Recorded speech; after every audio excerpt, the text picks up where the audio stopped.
أعوذ بالله من الشيطان الرجيم.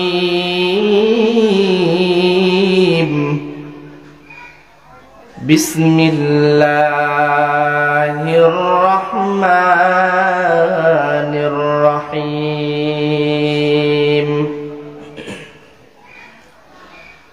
إن الذين آمنوا وعملوا الصالحات كانت لهم جنات الفردوس نزلا.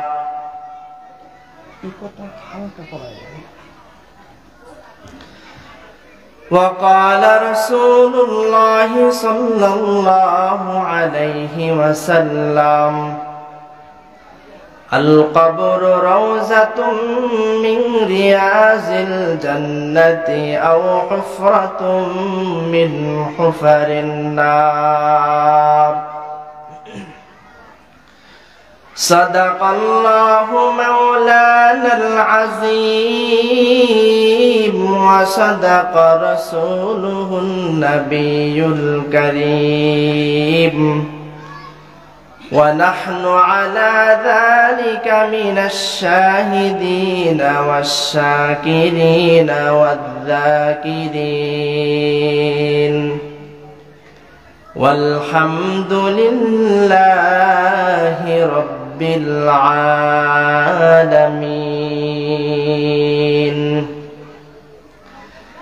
اللهم صل على روح محمد في الأرواح، وعلى جسد محمد في الأجساد، وعلى قلب محمد في القلوب، وعلى قبر محمد في القبور.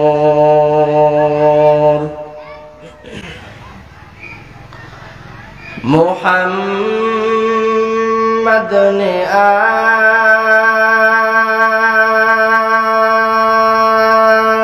آكر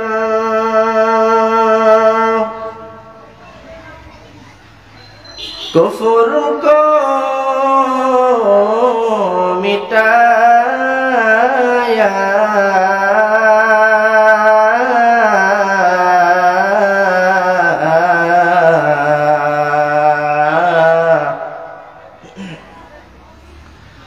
कुफर को मिटा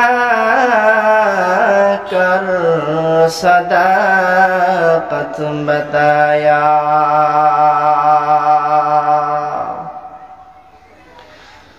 मुहम्मद हरगिज़ न गुफ्ता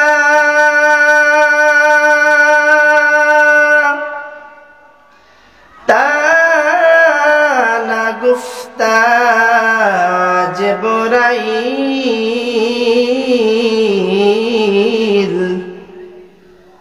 जिब्राइल हरगिज़ न गुफ्ता ता न गुफ्ता रब जलील ला इलाहा इल्लाल्लाह। সকলে মুহাব্বতের সাথে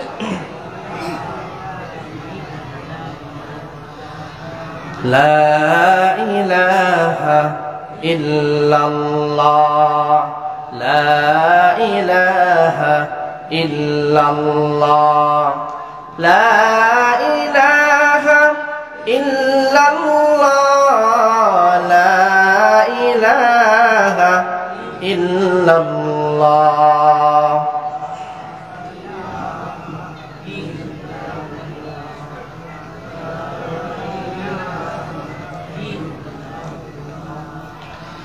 মনে বড় আশা ছিল যাব মদিনা। মদিনা যাওয়ার ইচ্ছা আছে কার কার? আল্লাহ তাআলা প্রত্যেককে কবুল করুন, সকলে বলে আমিন। মনে বড় আশা ছিল যাব মদিনা সালাম আমি করব গিয়ে সালাম আমি করব গিয়ে নবীর রওজা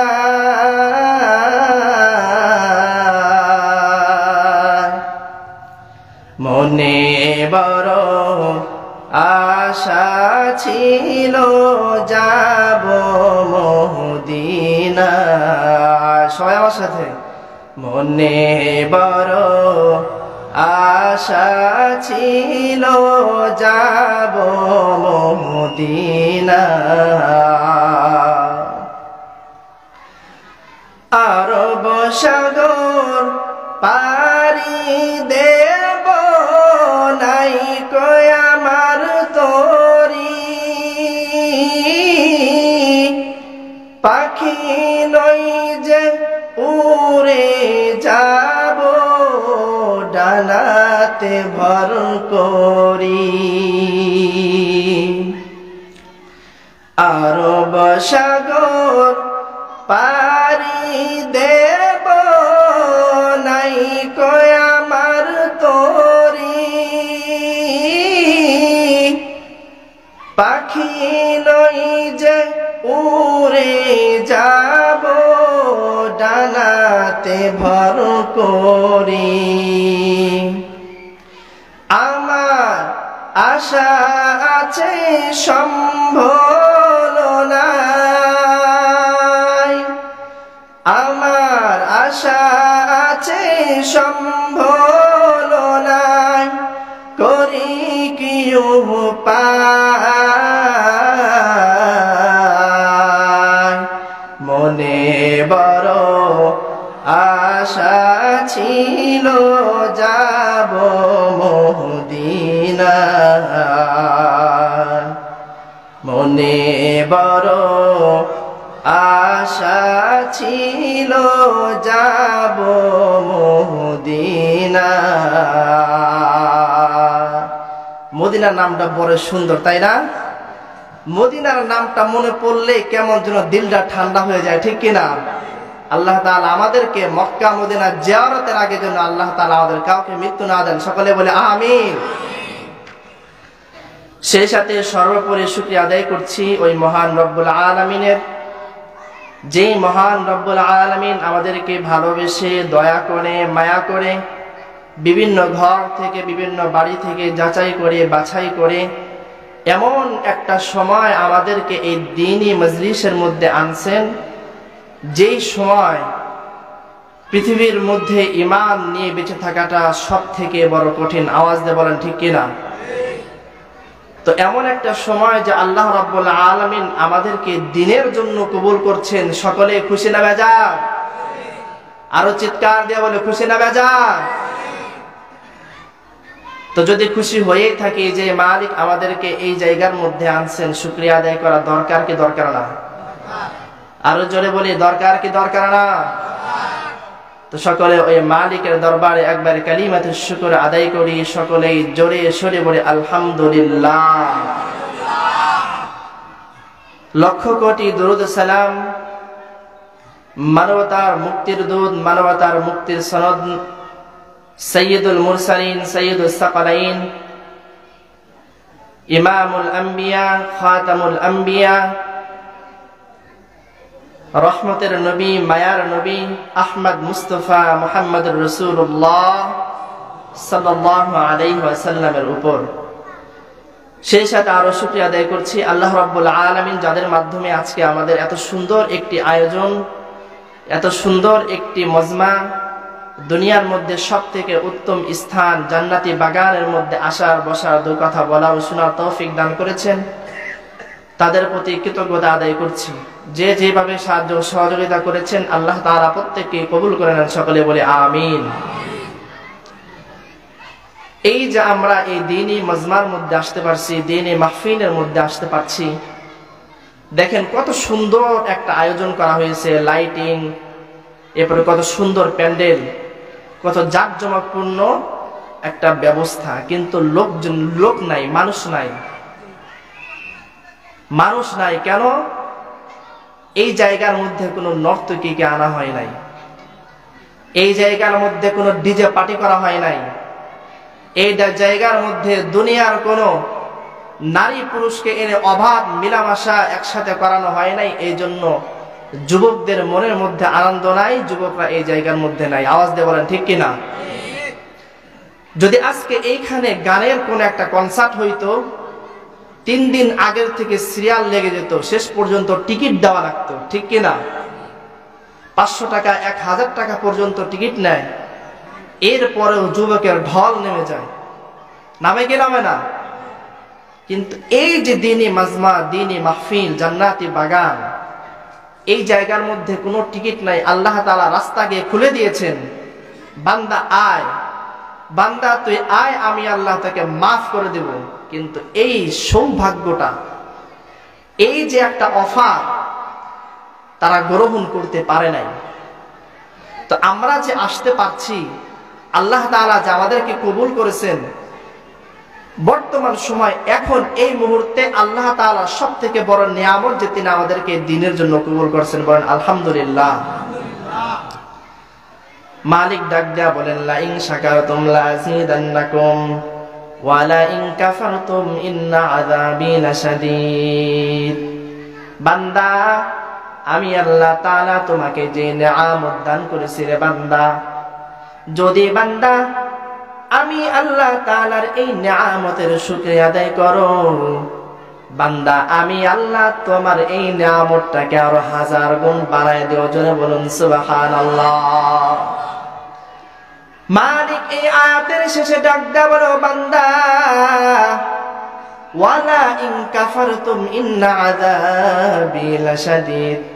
বান্দারে, যদি আমি আল্লাহর নিয়ামত পাও, নিয়ামত পাওয়ার পরে যদি নিয়ামতের শুকরিয়া আদায় না করো রে বান্দা, আমি আল্লাহ তোমার কাছ থেকে নিয়ামতটাকে ছিনাই নেব, নিয়ামতটাকে ছিনাই নেব। বান্দারে, নিয়ামতটাকে ছিনাই নেব তাই নয় বান্দা, আমি আল্লাহ তাআলা তোমাকে কঠিন আযাবের মধ্যে গ্রেফতার করে দিব। জোরে বলুন নাউযুবিল্লাহ। আজকে এই এলাকার জন্য রহমত হচ্ছে এই মজমার মধ্যে বসে। এই মজমাটা কেমন দামি, আর আমরা কেমন সময় বা বসেছি। আর মাত্র কয়েকটা দিন, এরপরে রমজান। এরপরেই কি রমজান। রমজান মাস এমন একটা মাস, রমজান মাসকে বলা হয় ইবাদতের বসন্তকাল। রমজান মাসকে কি বলা হয়? ইবাদতের বসন্তকাল। এই যে বর্তমান এখন আমরা যে ঋতুর মধ্যে আছি, এই ঋতুর নাম কি? এই ঋতুর নাম কি সবাই বলেন? আমরা বাঙালি, বাঙালি ঠিকই, কিন্তু বাংলা আর আমাদের ভিতরে নাই। বাংলা আমাদের ভিতরে, বাংলার জন্য যুদ্ধ করেছি, বাংলার জন্য মারামারি করেছি, কিন্তু আজকে বাংলা মাস কি সেটাও জানি না। যারাই শিক্ষিত হয়েছে দুনিয়ার লাইনে, যারাই ডিগ্রি অর্জন করেছে, তাদের মুখ থেকে বাংলা আর খুঁজে পাওয়া যায় না। কথায় কথায় শুধু ইংলিশ, কথায় কথায় কি ইংলিশ, বাংলা নাই। কিন্তু চিল্লায় তো বাংলা বাংলা বলে স্বাধীনতা অর্জন করেছি। তো স্বাধীনতা অর্জন করে যদি আমাদের চোখের সামনে দেখতে হয় আমার মায়ের কান্না, আমার বোনের কান্না, এমন স্বাধীনতা দিয়ে আমাদের কি হবে, কি লাভ? প্রত্যেক দিন নেটের মধ্যে ঢুকা যায় না, নেটের মধ্যে ঢুকলে শুধু ধর্ষণ ধর্ষণ ধর্ষণ ধর্ষণ। কোথাও আজকে আমার মা বোন শান্তিতে নাই, কোন জায়গার মধ্যে নাই। না বাড়ি, না ঘর, না রাস্তা, না চাকরির জায়গা, না একটা জায়গার মধ্যে যাইতেছে, সেই জায়গায় যে যাবে, যে যাওয়ার যে ব্যবস্থা, গাড়ির মধ্যে আজকে নারীকে হেনস্থা করা হচ্ছে। যারা হেনস্থা করতেছে এরা তো আসলে মানুষের বাচ্চা নয়, এরা একটা জানোয়ার, কুকুরের থেকেও নিকৃষ্ট। ঠিক কিনা? কেন আজকে এই অবস্থা? যে এই কাজটা করতেছে তার কি মা নাই, তার কি বোন নাই, তার কি দিলের মধ্যে আঘাত লাগে না? আমি কিভাবে আমার মায়ের গায়ে হাত তুলতেছি, আমার বোনের গায়ে হাত তুলতেছি? এমনও তো হতে পারে মুখের কাপড়টা পর্যন্ত খোলে না, কাপড় থাকা অবস্থায় ধর্ষণ করতেছে। আরে ভাই, ওই জায়গায় যদি তোমার মা হয়, কাপড়টা যদি খুলে দেখো তোমার মা, তখন কি করবা তুমি? যদি কাপড়টা খুলে দেখো তোমার বোন, কি করবা তখন তুমি? তোমার অন্তর কি একটু কাঁপে না? কেন কেন আজকে কেন এটা হচ্ছে? আর কারাই বা করতেছে? কেনই বা তাদের উদ্দেশ্য কি চায় তারা? এই দেশের মধ্যে কেন এত অস্থিরতা? আর কেন এই অস্থিরতা যাচ্ছে না? এর সব থেকে মূল কারণ কি জানেন? মূল কারণ হচ্ছে সঠিক বিচার নাই, আর সঠিক লোক আমাদের মাঝে নাই। যদি এই বাংলাদেশের মধ্যে কোরআনী আইন যদি জারি হয়ে যায়, আল্লাহর কসম করে বলি, এই বাংলাদেশের মধ্যে একজন ধর্ষক কেউ খুঁজে পাওয়া যাবে। কারণ হচ্ছে, বুঝাই, ধরেন আমার গ্রামে একটা চোর আছে, আমি যদি ওকে পুরা মহল্লার সামনে কোরআনী আইন অনুযায়ী ওর হাতটা কেটে দেই, ওকে দেখে আরো 100টা যুবক, 100টা চোর সতর্ক হয়ে যাবে, না আমার হাতের বড় দাম, আমার হাতের বড় মূল্য। যদি আমার হাতকে কেটে দেওয়া হয়, আমি কি করব, কি করে খাবো, কোথায় যাব? এ ভাবনা আসবে কিনা? কোরআনের আইন যদি বিবাহ করার পরে ধর্ষণ করে, নারী হোক পুরুষ হোক, যেই এই জিরাহের মধ্যে লিপ্ত হবে, বুক পর্যন্ত মাটির মধ্যে গেড়ে জনসম্মুখে তাকে পাথর মেরে মেরে মেরে মেরে তাকে হত্যা করা হবে। একটা দিয়ে দেখেন, একটা করে দেখেন, একটা ধর্ষক তো আর খুঁজে পাওয়া যাবে না। সব থেকে বড় দোষ, আমরা ভালো চাই, ভালো জিনিসের আকাঙ্ক্ষা করি, কিন্তু ভালোটা কোন ভাবে আসবে, কোন পথে ভালোটা আছে, এটা আমাদের বুঝাইলেও আমরা বুঝি না। বুঝাইলেও কি বুঝি না। এই যে দেখেন, এই যে জুলাই মাসের 5 তারিখে দ্বিতীয়বার যা বাংলাদেশ স্বাধীন হয়েছে, স্বাধীন করার পিছনে আমাদের মূল লক্ষ্য কি ছিল? দেশের মধ্যে শান্তি। দেশের মধ্যে কি শান্তি, যেন কোনো ধরনের চুরি, ডাকাতি, ছিনতাই, জিনা, ব্যভিচার কোনো কিছুই যেন না থাকে। উদ্দেশ্য তো এটাই ছিল। আমার মা বোন যেন ঘর থেকে তার কর্মের জায়গা পর্যন্ত, তার শিক্ষাঙ্গন পর্যন্ত যেন সে নিরাপদে যাইতে পারে, আবার নিরাপদে আসতে পারে, এটাই তো উদ্দেশ্য ছিল। কিন্তু স্বাধীন হওয়ার পর আমরা পেয়েছি? পাইনি। একজন বড় আলোচক, প্রসিদ্ধ একজন ব্যক্তি বলেছিলেন, আমি নাম নিতে চাচ্ছি না, কথাটা বললেই বুঝবেন, একদল খেয়ে গেছে, আরেক দল খাওয়ার জন্য উৎ পেতে আছে। বলার সাথে সাথে পুরা দেশের মধ্যে একটা অস্থিরতা শুরু হয়েছিল। হয়েছিল কিনা? বাস্তবতা আমরা এটাই দেখতে পাচ্ছি। বাস্তবতা এটাই দেখতে পাচ্ছি। যে আসে সেও খাওয়ার জন্য আসে, যে যায় না খেতে পেরে অত্যাচার জুলুমের মধ্যে পড়ে চলে যায়। এই জন্য সামনে যে সময়টা আসতেছে, প্রত্যেকের কাছে এতটুকু আবদার থাকবে, আপনার ভোট আপনি দিবেন, আপনার ইচ্ছা আপনি পূরণ করবেন। এমন জায়গায় পূরণ করেন যে জায়গায় পূরণ করলে আপনি শান্তিতে থাকতে পারেন। যেই জায়গার মধ্যে দিলে আপনার মেয়েকে আপনি ঘর থেকে তার শিক্ষাঙ্গন পর্যন্ত পাঠাইবেন, চিন্তা মুক্ত ভাবে থাকতে পারবেন। যার সামনে দিয়ে যাচ্ছে সে মনে করবে না আমার সামনে দিয়ে আমার বোন যাচ্ছে, আমার সামনে দিয়ে আমার মা যাচ্ছে, আমার সামনে দিয়ে আমার খালা যাচ্ছে, আমার সামনে দিয়ে আমার চাচি যাচ্ছে। জন্য এই ধ্যান ধারণা তৈরি হয়। ওইটা তৈরি হবে কখন?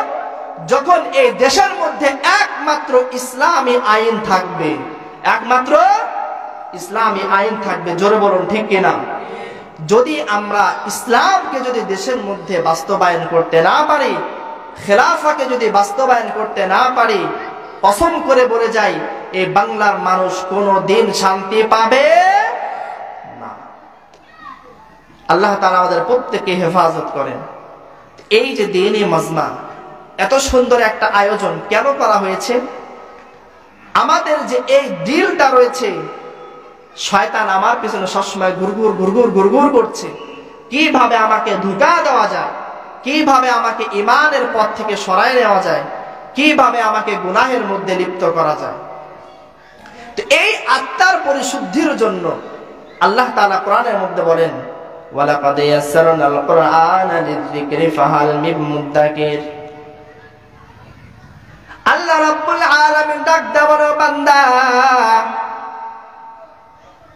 তোমার চোখে পড়ে বক্তা যে ওয়াজ করে আমি তো সব জানি, নামাজের কথা বলে জানি, রোজার কথা বলে জানি, হজের কথা বলে এটাও আমি জানি, আমাকে যাকাত দেওয়ার কথা বলবে এইটাও আমি জানি, মাইকের আওয়াজ আমার বাড়ি পর্যন্ত আসতেছে, কষ্ট করে মাহফিলের ময়দানে যাওয়ার কোনো প্রয়োজন নাই, আছে কিনা? দোকানে দোকানে ঘুরতেছি, সব আওয়াজ কানে শুনতেছি, ময়দানে যাওয়ার দরকার নাই। কিন্তু ময়দান যে এমন একটা জায়গা, যেই জায়গার চারপাশ দিয়ে মাওলা পাকের রহমতের ফেরেশতাগুলো বেষ্টন করে নিয়েছেন, জোরে বলুন সুবহানাল্লাহ। শুধুমাত্র বেষ্টন করে নিয়েছেন তাই নয়, ফেরেশতাগুলো একজনের কাঁধে একজন দাঁড়াইতে দাঁড়াইতে আরশ পর্যন্ত চলে গেছে, বলেন আল্লাহু আকবার। মালিক ডাক দেওয়ানো, ফেরেশতা কি ব্যাপার, কি ব্যাপার, তোমাদের মাঝে কেন আজকে এত আনন্দ দেখা যায়, জোরে বলেন আল্লাহু আকবার। ফেরেশতারা ডাক দেয়া বলে, আল্লাহ, দুনিয়ার মধ্যে ওই মাঝবাড়ি নামক গ্রামের একটা ছোট্ট একটা গ্রাম রয়েছে, ওই জায়গার মধ্যে তোমার কিছু বান্দাগুলো একসাথে জমে বসে আছে, জোরে বলুন আল্লাহু আকবার। যেই জায়গার মধ্যে শৃঙ্খলার জন্য পুলিশ লাগে না, যুবকদের কোনো দলও লাগে না, কানে আওয়াজ আসার সাথে সাথে নিজ দায়িত্বে বসে যায়, জোরে বলুন ঠিক কিনা? আর ছোট থেকে ছোট একটা মিছিল, মানুষ 10 জন, সেটা ঠিক করার জন্য লাগে আরো 10 জন, লাগে কি লাগে না? হই হুল্লোড় এমন ভাবে চলাফেরা করে, আরে যে ঠেকায় সেও হই হুল্লোড় করে বেড়ায়, কোনো শৃঙ্খলা নাই। আর এই যে এটাই হচ্ছে কোরআনের মুজিজা, জোরে বলুন আল্লাহু আকবার। এখানে কোনো সিকিউরিটি আছে, কোনো পুলিশ আছে, কোনো র্যাব আছে, কারোর প্রয়োজন হয় নাই। কারণ যারা আসছে তারা প্রত্যেকেই এই নিয়ত করে আসছে, আমি ওইখানে যাচ্ছি আমার পরিশুদ্ধের জন্য, ওইখানে আমার কোনো স্বার্থ নাই। কিন্তু বড় দুঃখের বিষয় যে আজকে শ্রোতারা আসে কেন, আর বক্তাই বা আসে কেন? শ্রোতার উদ্দেশ্য, আয়রে ঢাকা থেকে বক্তা আসতেছে, চেহারা না কি যেন সুন্দর, তার গলার কণ্ঠটা কত যেন সুন্দর, যাই একটু চেহারাটাও দেখে আসি, গলাটাও একটু শুনে আসি, উদ্দেশ্য এটা কি না? বেশিরভাগ উদ্দেশ্য এটা, বক্তা কেমন দেখে আসি, ইউটিউবে ওয়াজ শুনছি, যদি ইউটিউবের মতো সুর দিয়ে যদি আমার সরাসরি এটা শোনাইতো, দিলটা ঠান্ডা হয়ে যেত, উদ্দেশ্য এটা কি না? আর বক্তাও আসে, আয় হায় আজকে এমন সুর দেব, এক সুরের ঝংকারে পুরো বাংলাদেশের মধ্যে আমি ভাইরাল হয়ে যাব। বক্তারও নিয়ত ঠিক নাই, শ্রোতারও নিয়ত ঠিক নাই, যার কারণে এত এত এত এত মাহফিল হওয়ার পর আমাদের কোনো হিদায়েত নাই। তো আল্লাহ তাআলা আমাদের দিলটাকে একমাত্র আল্লাহ তাআলার রহমতের জন্য উজাড় করে নিয়ে বসা তৌফিক দান করেন, সকলে বলে আমিন। বলে আল্লাহ, দুনিয়ার মধ্যে বিচরণ করতেছি, দেখতে পাইলাম ওই ছোট্ট একটা গ্রামের মধ্যে তোমার কিছু গুনাহগার বান্দাগুলো একসাথে বসে রয়েছে। ও আল্লাহ, এই বান্দাগুলো একমাত্র তোমাকে চায়, জোরে বলুন আল্লাহু আকবার। মালিক ডাক দা বলো, ফেরেশতা আমার বান্দাগুলোকে আমি আল্লাহ তাআলাকে দেখছে। ফেরেশতারা ডাক দেয়া বলে, আল্লাহ তোমাকে দেখে নাই, তোমাকে দেখে নাই। কয় তাহলে কেন কেন তারা বসেছে, কিসের উদ্দেশ্যে বসেছে? ফেরেশতারা ডাক দেয়া বলে, আল্লাহ তুমি তো বলেছো ইয়া আইয়ুহাল্লাযীনা আমানুত্তাকুল্লাহ হাক্কা তুকাতিহি ওয়া লা তামুতুন্না ইল্লা ওয়া আনতুম মুসলিমুন। জোরে বলুন আল্লাহু আকবার। ফেরেশতারা ডাক দেয়া বলে, আল্লাহ, তোমার কালামের মধ্যে তারা শুনছে, ইয়া আইয়ুহাল্লাযীনা আমানুত্তাকুল্লাহ। আল্লাহ, তুমি কোন কাফেরকেও ডাক দিয়ে বলো নাই, তুমি কোন বেঈমানকেও ডাক দিয়ে বলো নাই, তুমি কোন মুশরিককেও ডাক দিয়ে বলো নাই, তুমি কোন ইহুদিকেও ডাক দিয়ে বলো নাই রে আল্লাহ, তুমি কোন খ্রিস্টানকেও ডাক দিয়ে বলো নাই। আল্লাহ, তুমি বলেছো ইয়া আইয়ুহাল্লাযীনা আমানু, হে ঈমানদারগণ, ইত্তাকুল্লাহ, আমি আল্লাহ তাআলাকে ভয় কর, আমি আল্লাহ তাআলাকে ভয় কর। কেমন ভয় করবি? হাক্কা তুকাতিহি, এ বান্দা, ভয় করার মতো ভয় কর। তোমার সামনে যদি একটা সাপ যদি ফানা তুলে দাঁড়ায় যায়, তুমি কেমন ভাবে ওই সাপ থেকে বাঁচার চেষ্টা করবা? তোমার সামনে যদি একটা বাঘ যদি হা করে চলে আসে বান্দা, তুমি ওই বাঘের কাছ থেকে কেমন ভাবে বাঁচার চেষ্টা করবা? বান্দারে, শয়তান তোর পিছনে লেগে গিয়েছে। ও বান্দা, এই শয়তান ওই সাপের থেকে বড় বিষাক্ত, এই শয়তান ওই বাঘের থেকেও বড় হিংস্র। ও বান্দা, শয়তান চায় তোর ঈমানটাকে নষ্ট করিয়া যেন তোকে জাহান্নামে ঢুকাইতে পারে। ও বান্দা, শয়তানকে সব থেকে বড় ভয় পাও, কেননা ইন্নাশ শাইতানা লিল ইনসানি আদুউম মুবিন। এ বান্দা, এই শয়তান তোর সব থেকে বড় শত্রু। আমার সব থেকে বড় শত্রু কে? শয়তান। বান্দারে, এই শয়তান থেকে এমন ভাবে পালায়া চলো, শয়তানকে এমন ভাবে বিতাড়িত করো যেন শয়তান তোমাকে কোনো ভাবে স্পর্শ করতে না পারে। বান্দা, যদি তোমাকে স্পর্শ করে ফেলে, ও বান্দা, আমি আল্লাহ বড় দয়াময়। এ বান্দা, কুল ইয়া ইবাদিয়াল্লাযীনা আসরাফু আলা আনফুসিহিম লা তাকনাতু মির রাহমাতিল্লাহ। ও বান্দা, যতই গুনাহ করো ভয় নাই, বান্দারে আমি আল্লাহ তাআলার কাছে আয়। ইয়া আইয়ুহাল্লাযীনা আমানু তুবু ইলাল্লাহি তাওবাতান নাসুহা। ও বান্দা, হাজার হাজার গুনাহ করো, সমস্যা নাই, জমিন থেকে আসমান সব ভরে ফেলো, বান্দা তোমার গুনাহ যদি সাগরের ফেনা পরিমাণ হয়ে যায়, ও বান্দা, যদি আমি আল্লাহ তাআলার রহমতের আশা নিয়া লা তাকনাতু মির রাহমাতিল্লাহ, ও বান্দা, আমি আল্লাহ তাআলার রহমত থেকে বিন্দু পরিমাণ নিরাশ হও না। যদি আমার রহমতের আশায় আমি আল্লাহকে একবার আল্লাহ বলিয়া ডাক দাও, ও বান্দা, আমি আল্লাহ তাআলার রহমতের মধ্যে জোশ শুরু হয়ে যায়। জোরে বলুন সুবহানাল্লাহ। এ বান্দা, মাকে ডাক দাও, মার অন্তরটা বড় ঠান্ডা হয়ে যায়। বাবাকে ডাক দাও, বাবার অন্তরটা বড় ঠান্ডা হয়ে যায়। তোমার স্ত্রীকে প্রাণের বিবি বলিয়া ডাক দাও, তোমার স্ত্রীর অন্তরটা ঠান্ডা হয়ে যায়। ও বান্দা, আমি আল্লাহর মায়া, আমি আল্লাহর তো দয়া, বান্দারে কত ভালোবাসিয়া মোহাব্বত করিয়া তোরে বানাইলাম। ও বান্দা, যদি একবার আমি আল্লাহকে আল্লাহ বলিয়া ডাক দাও, বান্দারে আমি আল্লাহর অন্তরটাও বড় ঠান্ডা হয়ে যায়। জোরে বলুন আল্লাহু আকবার। আরো জোরে আল্লাহু আকবার। আল্লাহ তাআলার নাম নিতে কষ্ট হয়? আমাকে সৃষ্টি করেছেন কে? আমার রিজিকের ব্যবস্থা করেন কে? নাকি বিদেশের ছেলে?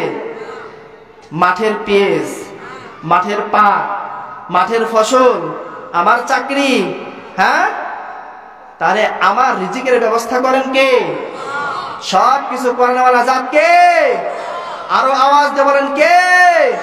ওই আল্লাহকে একবার মুহাব্বতের সাথে আল্লাহ বলে ডাক দেন, বলেন আল্লাহ, আমি আর নাফরমানি করব না, আমাকে ক্ষমা করে দাও আল্লাহ। যখন আপনি মনটাকে একেবারে নরম করে দিয়ে আল্লাহকে একবার আল্লাহ বলে ডাক দিবেন, আল্লাহ বলবে, বান্দা, আমি আল্লাহর কাছে 90টা ভাগ রহমত আর মায়া দয়া রেখে দিলাম, বান্দা তুই একবার আল্লাহ বলে দেখ, একবার আল্লাহ বলে দেখ, তোর গুনাহকে আমি কিভাবে মোচন করে দিই। জোরে বলুন আল্লাহু আকবার। আল্লাহ তাআলা বলে, বান্দা, ইন্নাল্লাযীনা আমানু ওয়া আমিলুস সালিহাত, ও বান্দা, আমি আল্লাহ তাআলার উপর ঈমান আনো। ও বান্দা, আমি আল্লাহ তাআলার উপর ঈমান আনার পর আমল সালেহ করো। বান্দা, নামাজ পড়বা একমাত্র আমি আল্লাহর জন্য, রোজা রাখবা আমি আল্লাহর জন্য, হজ করবা আমি আল্লাহর জন্য, যাকাত দিবা আমি আল্লাহর জন্য। বান্দারে, তোর সব কাজ যদি আমি আল্লাহর জন্য হয়ে যায়, আখলিস দীনকা ইয়াকফিকাল আমালুল কলিল। ও বান্দা, সামান্য থেকে সামান্য আমল করবা।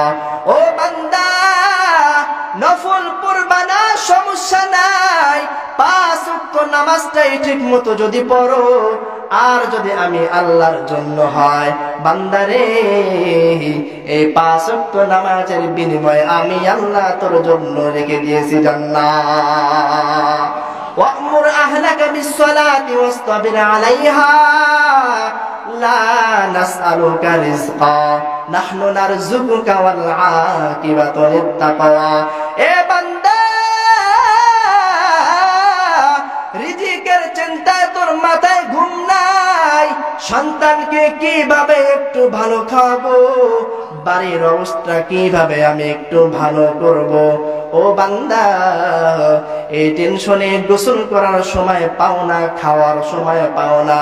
বান্দারে, নিজের চেহারা সুরতটাও নষ্ট হয়ে গেছে, একবার দেখার সময় পাও না। কিন্তু বান্দা, শোন, ওয়া'মুর আহলাকা বিস-সালাতি ওয়াসতাবির আলাইহা।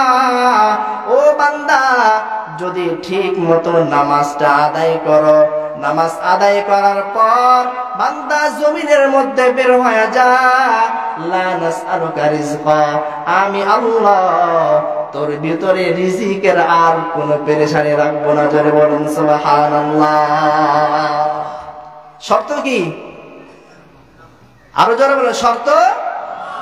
আপনি একজন মালিকের কাজ করেন, একটা ফ্যাক্টরিতে কাজ করেন, যদি মালিকের কাজ যদি পরিপূর্ণভাবে আদায় না করেন, মালিক বেতন দিবে? সবাই বলেন, বেতন দিবে? তাহলে মালিক যে আমাকে বানাইছে, আল্লাহ তাআলা বলে, বান্দা তোর রিজিকের ব্যবস্থা আমি আল্লাহ করব। কারণ আমি যদি মালিকের কাজ না করি, মালিক আমার রিজিকের ব্যবস্থা করবে? সারা দিন পাগলের মতো খেটে যাব, দিন শেষে দেখব কিছুই নাই, কিছুই নাই, কিছুই নাই। হায় হায়, দিন শেষে হায় হায়, কিছুই নাই। কি করলাম সারাদিন হিসাবে মেলে না। বাড়িতে মানুষ মাত্র 2 জন, এত টাকা কামাই করে সংসারের অভাব যায় না। এর একটা মাত্র কারণ, আমার ভিতরে আল্লাহ তাআলার দ্বীন নাই, আল্লাহ তাআলার ভয় নাই।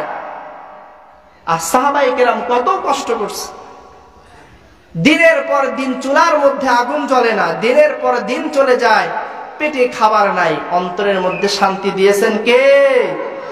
আওয়াজ দিয়ে বলেন কে? তো ওই মালিক যদি সাহাবাদের খাবারের ব্যবস্থা করতে পারেন, অন্তরের শান্তি দিতে পারেন, তাহলে আমি কি আল্লাহ তাআলা বান্দার বাহিরে নাকি? আমি কি আল্লাহ তাআলা সৃষ্টির বাহিরে? আমার কি অন্য কেউ আছে সৃষ্টি করে গেছে, নাকি আমি একা একাই সৃষ্টি হয়ে গেছি? তাহলে যে মালিক আমাকে সৃষ্টি করেছেন, সে কি আমার রিজিকের ব্যবস্থা করবেন না?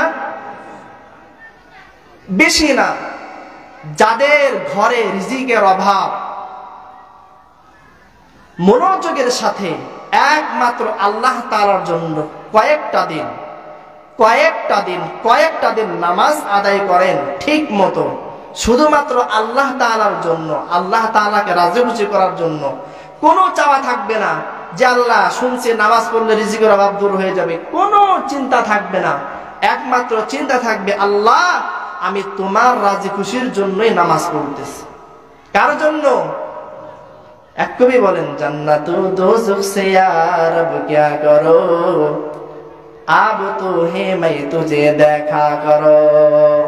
ও আল্লাহ, জান্নাতও চাই না, জাহান্নামও চাই না, জান্নাতের আশাও নাই, জাহান্নামের আশাও নাই।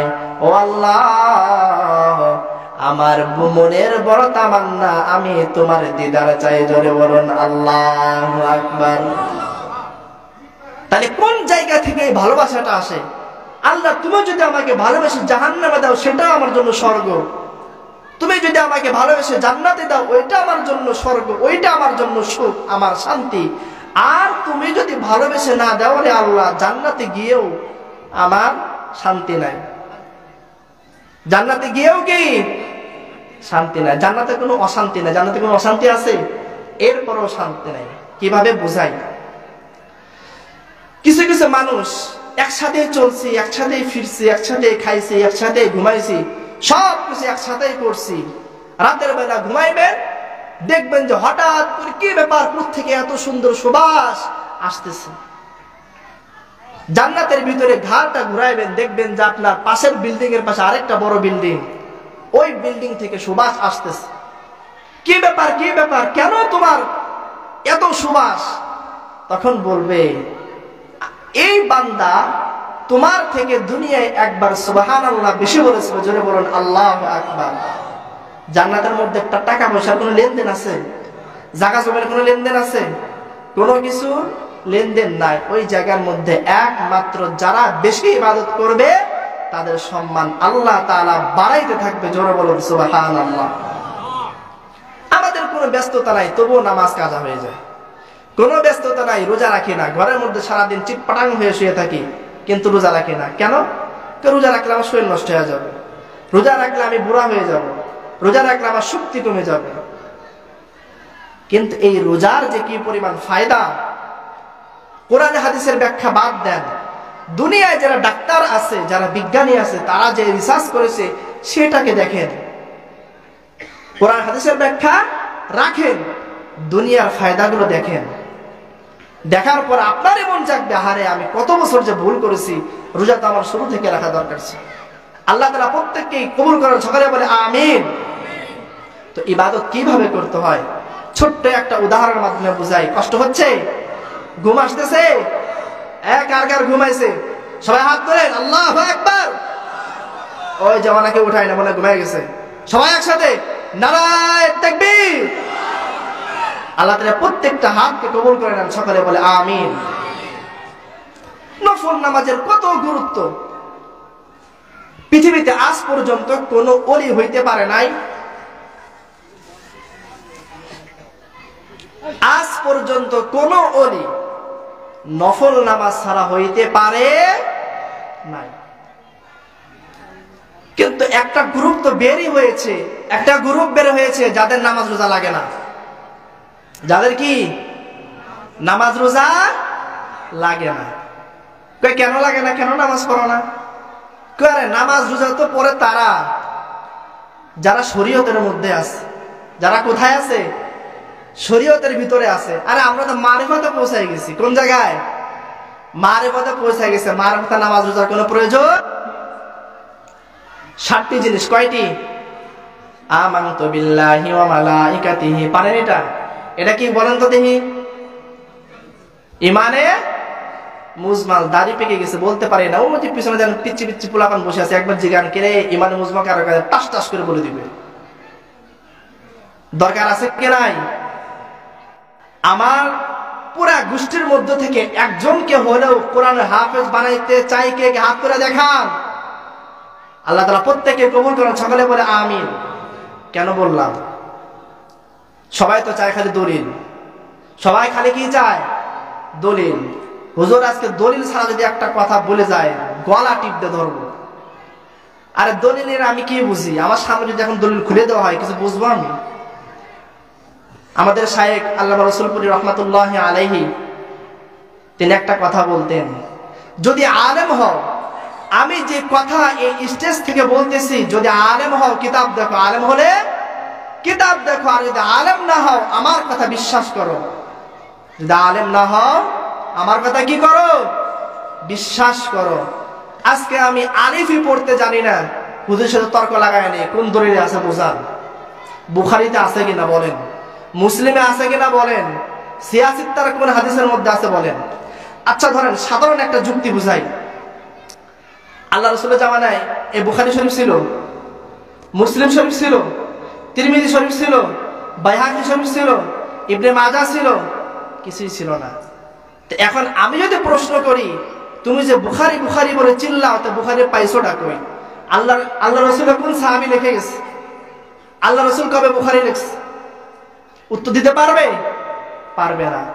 খালি সহি সহি বলে চিল্লায়, নিজেরা যদি একটা সহি বানায় নেয়, এই মন করা সহি হাদিস বানায় কোনো লাভ নাই। এই যে কত ধরনের বেদাত যে বের হয়েছে। এক গ্রুপ বলে মাইকে আজান দেওয়া জায়েজ নাই, মাইকে আজান দেওয়া শিরক। মাইকে আজান দেওয়া কি? শিরক। মাইকের পিছনে যারা নামাজ পড়ে তারা শিরিক করে, আর যারা শিরিক করে তাদের পিছনে নামাজ হয় না, তারা কাফের, মুশরিক, বেঈমান। বলেন নাউজুবিল্লাহ। আরো যারা বলে নাউজুবিল্লাহ, এরা মূলত ইসলামের কোন উপকার চায় না, এরা চায় ইসলামের ক্ষতি ছাড়া কিছুই না।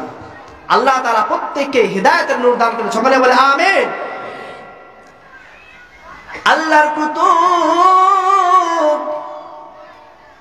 আল্লামা কুতুবউদ্দিন কাকি রাহমাতুল্লাহি আলাইহি কেমন একজন আল্লাহর ওলি, বেশি দূরের নয়, ওই ভারতের জমিনের আল্লাহর ওলি। মারা যাওয়ার আগে খাদেমকে ডাক দেয়া বলো, খাদেম ও সন্তান শুনো, আমি যদি মারা যাই আমার জানাজা পড়ানোর জন্য পুরা বিশ্ব থেকে, পুরা ভারতবর্ষের বড় বড় আলেম চলে আসবে, কিন্তু সব আলেমকে দিয়ে আমার জানাজার নামাজ পড়ানো যাবে না। জোরে বলেন আল্লাহু আকবার। আল্লাহর ওলি শর্ত দিয়ে দেয়, যার মধ্যে চারটা গুণ পাইবা তার দিয়ে আমার জানাজার নামাজটা পড়াইবা, আর যদি না পাও জানাজার দরকার নেই, ওইভাবে দাফন করে দিবা। চার শর্ত পাইলে জানাজার নামাজ, না পাইলে ওইভাবেই দাফন। আল্লাহর ওলি কি এই কথা মানে এমনিতে বলে দিছেন? সে কি জানেন কিনা যে এমন চার শর্তওয়ালা ব্যক্তি দুনিয়ার মধ্যে আছে? জানেন কিনা? আল্লাহ তাআলা জানাইছেন কিনা? শর্ত জুড়ে দিয়েছে নাম্বার 1, যে বান্দা বালেগ হওয়ার পর থেকে জীবনে কোনোদিন নামাজ কাজা হয় না। 1 নম্বর শর্ত কি? এ সব ঘুমায় গেছে, আরো জোরে। 1 নম্বর শর্ত, যার জীবনে কোনোদিন নামাজ কাজা, একে নফল নামাজ না তাহাজ্জুদের নামাজ? কোন নামাজ? খুবই সহজ, তাই না? কত যে ওয়াক্ত নামাজ কাজা করছে এর হিসাব নাই। আলেমেও নামাজ কাজা দেয়, জালেমেও নামাজ কাজা দেয়, সব বরাবর হয়েছে। এখন সব কি হয়ে গেছে? এক বরাবর হয়ে গেছে। 1 নাম্বার, বালেগ হওয়ার পর থেকে জীবনে কোনোদিন নামাজ কাজা হয় নাই। নাম্বার 2, বালেগ হওয়ার পর থেকে জীবনে কোনোদিন বেগানা নারীকে দেখে নাই। এটা অনেক সহজ শর্ত, এটা অনেক সহজ। বুড়ো থেকে নিয়ে বুড়ো পর্যন্ত সামনে দিয়ে যদি মেয়ে হেঁটে যায়, মাথাটা এমনি নিচু করে এমনি তাকায়, তাকায় কিনা? লজ্জার কিছু নাই, তাকায় কিনা? বুড়া মিয়া যৌবন শেষ, লাঠি ভর দিয়ে হাঁটে, সেও নারী দেখে মনে মনে আকাঙ্ক্ষা করে, ইসরে যদি আমার যৌবনটা আবার ফিরে আসতো, যদি আমি বাঘের মতো আক্রমণ করতে পারতাম। এই আকাঙ্ক্ষা আছে কি নাই? গুরুর বলে আমার তো শক্তি আসে না, যদি শক্তিটা ফিরে আসতো আমিও জায়গাটা হায়নার মতো ধরতাম। আল্লাহ তাআলা হেফাজত করেন, সকলে বলে আমিন। 2 নাম্বার শর্ত জুড়ে দিয়েছে, বালিগ হওয়ার পর জীবনে কোনোদিন বেগানা নারীর দিকে তার চোখ পড়ে নাই। নাম্বার 3, জীবনে কোনোদিন তার কাছ থেকে তাহাজ্জুদের নামাজ ছুটে যায় না, জোরে বলুন আল্লাহু আকবার। নাম্বার 4, জীবনে কোনোদিন আসরের আগে 4 রাকাত সুন্নাত রয়েছে, যে সুন্নাত পড়লে সওয়াব, না পড়লে কোনো গুনাহ নাই। সুন্নতে জায়েদা, এই আসরের আগের 4 রাকাত সুন্নাত তার মধ্য থেকে ছুটে যায় নাই। এই 4টা শর্ত দেওয়ার পর খাদেম ডাক দেয়া বলে, ও আল্লাহর ওলি, যেই 4টা শর্ত দিয়েছেন এইরকম মানুষ দুনিয়ার মধ্যে খুঁজে পাওয়া সম্ভব নয়। আল্লাহর ওলি ডাক দেয়া বলে, খাদেম, যদি এই 4 শর্তওয়ালা বান্দা যদি খুঁজে না পাওয়া যায়, দাফন করে দিবা। ওসিয়ত করার কিছুদিন পরে আল্লাহর ওলির মৃত্যু হয়ে যায়। মৃত্যুর এই সংবাদ পুরা ভারতবর্ষের মধ্যে ছড়িয়ে পড়েছে। মানুষগুলা পাগলের মতো, কীট পতঙ্গের মতো দৌড়াইতে শুরু করছে আল্লাহর ওলির জানাজায় যায়। কারণ যদি কোনো ওলির জানাজাও যদি পড়তে পারি, এই উসিলাতেও আল্লাহ তাআলা আমার নাজাতের ব্যবস্থা করে দিবেন, জোরে বলুন আল্লাহু আকবার। আল্লাহ তাআলা খালি বান্দার একটা উসিলা খুঁজবে কিয়ামতের দিন, একটা উসিলা। কিভাবে বান্দারে ধরে ধরে জান্নাতে দিতে পারে, উসিলা খুঁজবেন। আর আমি তো কোনো ইবাদতের মধ্যেই যাই না, তো উসিলা খুঁজে পাবে না কই আল্লাহ? সারাদিন আল্লাহর বিরুদ্ধে কথা বলে, নবীর বিরুদ্ধে কথা বলে, ইসলামের পথে যারা আছে তাদের বিরুদ্ধে কথা বলে। আয় হায়, কসম করে বলি, আল্লাহ রাসূলের স্পষ্ট হাদিস, কুন আলিমান আও মুতাআল্লিমান আও মুহিব্বান আও মুতাআল্লিকান, হয় তুমি নিজে আলেম হও, হয় তুমি নিজে আলেম হও, অথবা আলেমের ছাত্র হও। আলেমের, মনে রাখবেন, 1 নাম্বার আলেম হও, 2 নাম্বার আলেমের ছাত্র হও, 3 নাম্বার। এই 2টা যদি সম্ভব না হয়, আলেমের কাছে যাতায়াত রাখো। আলেমের কাছে কি রাখো? যাতায়াত রাখো। হতে পারে একজন পীর, হতে পারে একজন ভালো আলেম, হতে পারে আপনার মসজিদের ইমাম। আবার একদল বের হয়েছে, কয় ইসলামে কোনো পীরই নাই, ইসলামে কি নাই? আর বেটা, তুই তো পীরের কোনো অর্থই বুঝিস না, তুই কে বুঝবি পীরের? জীবনে কোনোদিন নামাজ পড়ে না, দাঁড়িয়ে রাখে না, জীবনে কোনোদিন ইসলামের পথে আসে নাই, পীরের কাছে গেছে, সবক দিয়ে দিয়েছে, চলছে। যে ব্যক্তি গাঁজা টানতো, সেও একসময় আল্লাহর ওলি হয়ে যায়, যায় কি যায় না? আমার রাসূলপুর হযরত বলতেন, কাঠ কাটতে কাটতে মানুষ কাঠুরিয়া হয়ে যায়, মাছ ধরতে ধরতে মানুষ জেলে হয়ে যায়, মানুষ লিখতে লিখতে লেখক হয়ে যায়। ও বান্দা, মানুষ গাইতে গাইতে গায়ক হয়ে যায়, বক্তা কথা বলতে বলতে এক সময় সেও বক্তা হয়ে যায়। ও বান্দা, যে কিনা আল্লাহ আল্লাহ আল্লাহর জিকির করে বান্দা, সেও এক সময় আল্লাহর ওলি হইয়া কবরের মধ্যে যায়। জিকিরের উপকার আছে কি নাই? আল্লাহ তাআলার নামের পাওয়ার আছে কি নাই? একদিন পয়গম্বর গাছের নিচে জমিনের মধ্যে শুয়ে আছে। একটা ইহুদি শুধু সুযোগ খুঁজে কবে যেন মুহাম্মাদের কল্লাটা নেওয়া যায়।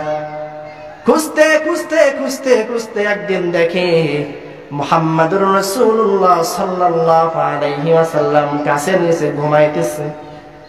তরবারিটা বের করে মুহাম্মাদুর রাসূলুল্লাহ সাল্লাল্লাহু আলাইহি ওয়াসাল্লামের গলার উপরে ধরিয়া বলো, মুহাম্মদ,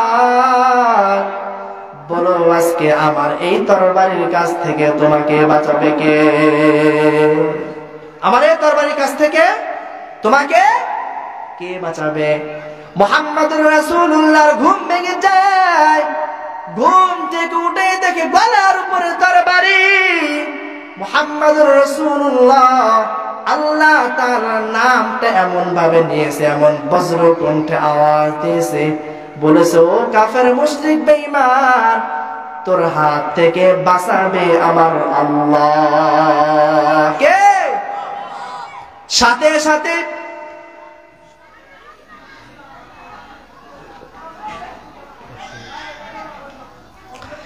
সাথে সাথে ইহুদির হাত থেকে তরবারিটা কাঁপতে কাঁপতে পড়ে যায়। সাথে সাথে তরবারিটা আবার ধরিয়া বলে, ও ইহুদি বলো, এবার আমার হাত থেকে তোমাকে কে বাঁচাবে? জোরে বলুন আল্লাহু আকবার। ইহুদি হতভম্ব হয়ে গেছে, কোনো জবাব নাই। চুপ থেকে থেকে বলো, মুহাম্মদ, তোমাকে যে আল্লাহ বাঁচাইছে আমাকেও বাঁচাইবে ওই আল্লাহ। আল্লাহর নামের পাওয়ার আছে কি নাই? আরো জোরে বলেন আছে কি নাই? একবার আল্লাহকে আল্লাহ বলে ডাক দেন, আল্লাহ আমাকে মাফ করে দাও, আমি অনেক নাফরমানি করেছি, জীবনের এমন কোন গুনাহ নাই যে আমি করি নাই, আল্লাহ আমাকে মাফ করে দাও। সবাই বলে মনটাকে নিচু করে দিয়ে, আল্লাহ আমাকে মাফ করে দাও, আমি আর নাফরমানি করব না। আল্লাহ তুমি তো দয়ার সাগর, রহমান রহিম, গফুর গফফার, আল্লাহ আমাকে মাফ করে দাও। যদি একবার চোখ থেকে যদি একটা ফোঁটা পানি বের হয়, চোখের থেকে চুল থেকে বের হওয়ার আগে আল্লাহ তাআলা ওই পানি জমিনে পড়ার আগে আপনার জীবনের সমস্ত গুনাহকে মাফ করে দেবেন। বলেন আল্লাহ। তো যেই কথাটা বলতেছিলাম, চারটা শর্ত জুড়ে দিয়েছে। যদি 4 শর্তওয়ালা মানুষ পাও জানাজা পড়ায় বা না পড়াইলে ওইভাবে দাফন, মৃত্যু হয়ে যাওয়ার পর যখন লাশকে সামনে দেওয়া হয়েছে, হাজার হাজার হাজার হাজার আলেম পিছনে দাঁড়ায় গেছে। খাদেম ডাক দেয়া বলে, ও ময়দানের মানুষ, শুনো শুনো শুনো, আল্লাহর ওলি ওসিয়ত করে গেছে, যার মধ্যে 4টা শর্ত পাওয়া যাবে না সেই ব্যক্তি ছাড়া জানাজার নামাজ কেউ পড়াইবে না। খাদেম এক এক করে শর্তগুলো বলিয়া দেয়। 1 নাম্বার, ও মানুষ শুনো, যার জীবনে কোনদিন নামাজ কাজা নাই। 2 নাম্বার, জীবনে কোনদিন বেগানা নারীকে দেখে নাই। নাম্বার 3, জীবনে কোনদিন তাহাজ্জুদ কাজা হয় নাই। নাম্বার 4, ও বান্দারা শুনো, যার জীবনে কোনদিন আসরের 4 রাকাত সুন্নত কাজা হয় নাই। যদি কেউ থাকো, আসো আসো আসো, জানাজার নামাজ পড়ায় দাও। কত বড় বড় আলেম, কত বড় বড় মুহাদ্দিস, কত বড় বড় শেখ, সবার মাথা নিচের দিকে ঝুঁকে গিয়েছে, কেউ সামনে আসে না। 4 শর্তওয়ালা মানুষগুলা খুঁজে পাওয়া যায় না। হঠাৎ করে খাদেম ডাক দেয়া বলে, জানাজা হবে না, খাটিয়া উঠাও। পিছন থেকে কে যেন আওয়াজ দেয়, না না না, আল্লাহর ওলিকে জানাজা ছাড়া দাফন করা যাবে না। জোরে বলেন আল্লাহু আকবার। দিলটাকে নরম করিয়া দেন। সবাই পিছনের দিকে তাকায়, কে রে, কে এমন ব্যক্তি, কে যার জীবনে এই 4 শর্ত কোনোদিন কাজা হয় নাই?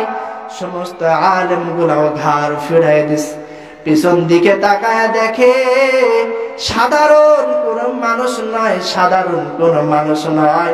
তৎকালীন সময় দিল্লির বাদশা শামসুদ্দিন আলতামাস, আল্লাহু আকবার, আরো যারা আল্লাহু আকবার, একজন বাদশা রাজ্য পরিচালনা করে, তবুও কোনদিন নামাজ কাজা হয় না। বলেন আল্লাহু আকবার। রাজ্য পরিচালনা করে, তবুও কোনদিন বেগানা নারীকে দেখে নাই। রাজ্য পরিচালনা করে, জীবনে কোনদিন তাহাজ্জুদ নামাজ কাজা হয় নাই। রাজ্য পরিচালনা করে, জীবনে কোনদিন আসরের 4 রাকাত ছুটে যায় নাই। জোরে বলেন আল্লাহু আকবার। সমস্ত আলেম গুলা চোখের পানি ছেড়ে দিয়েছে, রাস্তা করে দিয়েছে, আসো আজকের এই দিনের মহান ব্যক্তি একমাত্র তুমি, আল্লাহু আকবার। সামনে গিয়া বলে, ও কুতুবুদ্দিন, আমি যে এত ইবাদত করি আমার স্ত্রীও জানে না, স্ত্রীর সাথে ঘুমায়,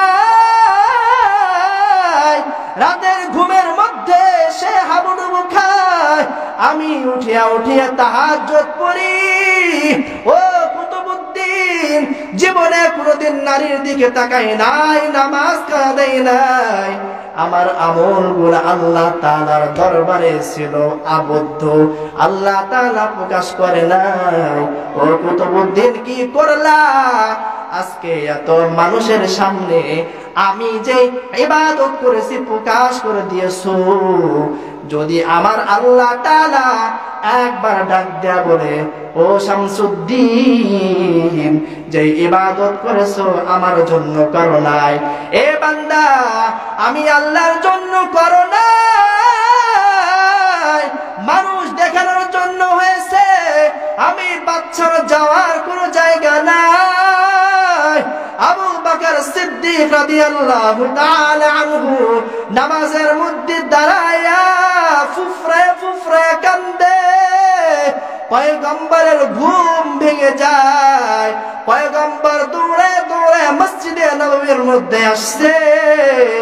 আসিয়া দেখে আবু বকর চিল্লায় চিল্লায় কান্দে। ডাক দেয়া বলো, আবু বকর কেন নামাজের মধ্যে এত কান্দো? আবু বকর রাদিয়াল্লাহু তাআলা ডাক দেয়া বলো, পয়গম্বর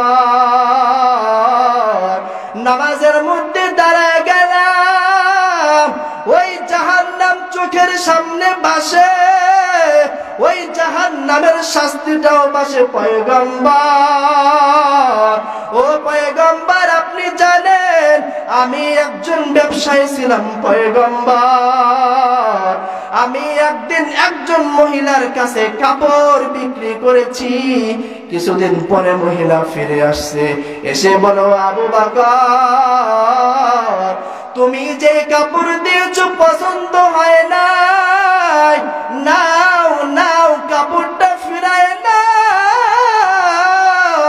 আবু বকর রাদিয়াল্লাহু তাআলা ডাক দেয়া বলো, পয়গম্বর কিয়ামতের ময়দানে যদি মালিক ডাক দেয়া বলো, আবু বকর আমি তোমাকে দুনিয়ায় জান্নাতের সার্টিফিকেট দিয়েছি, আমি তোমাকে দুনিয়ার মধ্যে প্রথম খলিফা বানাইছি। ও আবু বকর নামাজ পড়ছো, রোজা রাখছো, হজ করছো, যাকাত করছো, আমি আল্লাহ কিছুই কবুল করি নাই, আমি আল্লাহর পছন্দ হয় নাই। যাও যাও তোমার আমলগুলো তুমি নিয়ে জাহান্নামে চলে যাও। ও পয়গম্বর তখন আমি আবু বকরের কি উপায় হবে? আমার বড় ভয় হয়, মালিক যদি আমার উপর রাজি না থাকে আমার কি উপায় হবে? এই ভয়ে ভয়ে পয়গম্বর নামাজের মধ্যে কখন জোরে জোরে কেঁদে দিয়েছি। ও পয়গম্বর বুঝতে পারি নাই আমার কান্নার কারণে আপনার ঘুম নষ্ট হয়ে গেছে, আমাকে দয়া করে মাফ করে দেন। জোরে বলুন আল্লাহু আকবার। জান্নাতের সার্টিফিকেট প্রাপ্ত সর্বপ্রথম সাহাবী, এরপরেও জাহান্নামের ভয়ে কেমন কান্নাকাটি করছে। আর আমি আপনি কোনো কাজ নাই, কিছুই নাই, এরপরেও আল্লাহর নাফরমানিতে আমি এমন ভাবে লিপ্ত হয়েছি, আমার সামনে আমি এত পরিমাণ গুনাহ করি আমার দিলটা একটুও কাঁপে না। আল্লাহ আল্লাহ আল্লাহ তাআলা আমাদের প্রত্যেককে মাফ করে দেন, সকলে বলে আমিন। শেষ পর্যন্ত একটা কথা বলে শেষ করে দেই। উলামায়ে কেরাম বলেন তিনটা এমন সুন্নাত রহিয়াছে। কয়টা সুন্নাত? তিনটা এমন সুন্নাত রহিয়াছে, আমি প্রত্যেকটা মাহফিলেই বলি, তিনটা সুন্নাত এমন রহিয়াছে যদি কোনো বান্দা এই তিনটা সুন্নাতের উপর আমল করে, আল্লাহ তাআলা তার বাকি অন্যান্য সুন্নাতের উপর আমল করা সহজ করে দিবেন। প্রধান মেহমান চলে আসছে, হুজুর অনুমতি দিয়েছে, সংক্ষেপে বলি। নাম্বার 1, সহি শুদ্ধভাবে সালামের প্রচার ও প্রসার করা। 1 নাম্বার, সহি শুদ্ধভাবে সালামের প্রচার ও প্রসার করা। অনেকে সালাম দেয় আসসালামু আলাইকুম আসসালামু আলাইকুম, এই সালাম দিয়ে কোনো লাভ? আমি শান্তির জন্য দোয়া না করে তার গজবের জন্য দোয়া করি। সালাম আলাইকুম মানে আল্লাহ তাআলা আপনার উপর গজব নাযিল করুন, আর আসসালামু আলাইকুম মানে আল্লাহ তাআলা আপনার উপর শান্তি বর্ষণ করেন। 1 নাম্বার কি? সহি শুদ্ধভাবে সালাম দেওয়া। নাম্বার 2, প্রত্যেকটা ভালো কাজ এবং উত্তম কাজকে ডান দিকে প্রাধান্য দেওয়া। প্রত্যেক ভালো কাজ আর উত্তম কাজকে কোন দিকে? ডান দিকে প্রত্যেক গুনাহের কাজ, নিম্নমানের কাজ, খারাপ কাজকে বামকে প্রাধান্য দেওয়া, এটার মধ্যে পৃথিবীর সব কাজ চলে আসছে। চিন্তা করে দেখেন, তাহলে ভালো কাজ ডান দিকে, খারাপ কাজ বাম দিকে। নাম্বার 3, উপরে উঠার সময় আল্লাহু আকবার, সিঁড়ি দিয়ে ওঠেন আর পাহাড়ে ওঠেন, যেখানে উপরে উঠলে আল্লাহু আকবার, নিচে নামার সময় সুবহানাল্লাহ, নিচে নামার সময় সুবহানাল্লাহ, সমতল ভূমিতে চলার সময় লা ইলাহা ইল্লাল্লাহ, লা ইলাহা ইল্লাল্লাহ। এই 3টা সুন্নতের উপর আমল করতে পারবেন কে কে? হাত তুলে দেখায়। আল্লাহ তাআলা প্রত্যেককে কবুল করে নেন, সকলে বলে আমিন। যে কথাগুলো বললাম আল্লাহ তাআলা সর্বপ্রথম আমাকে আমল করা তৌফিক দান করেন। আমরা সবাই আমল করে একসাথে মুষ্টিবদ্ধ হয়ে হাতে হাত রেখে জান্নাতে যাইতে পারে আল্লাহ তাআলা তৌফিক দান করেন। সকলে বলে আমিন। ওয়া আখিরু দাওয়ানা আলহামদুলিল্লাহ।